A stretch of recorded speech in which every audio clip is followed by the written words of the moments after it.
वय आलंय माझ्या समद काही लक्षात आलंय। आता फकस्त बघस तू म्या काय करते ते। फकस्त तू तुझे डोळे आणि कान उघडे ठेव आणि म्या जे जे सांगल ते तू ऐकत राहा। मग बघतेच आपल्या आड कोण येतंय ते।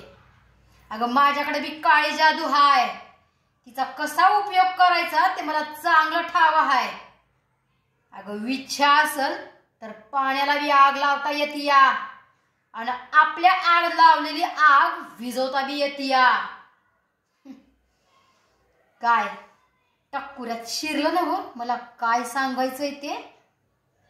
आता कसं चल मग कामाला लागूया। तू काय बी काळजी करू नगस, मी आहे तुझ्या संगत। चल।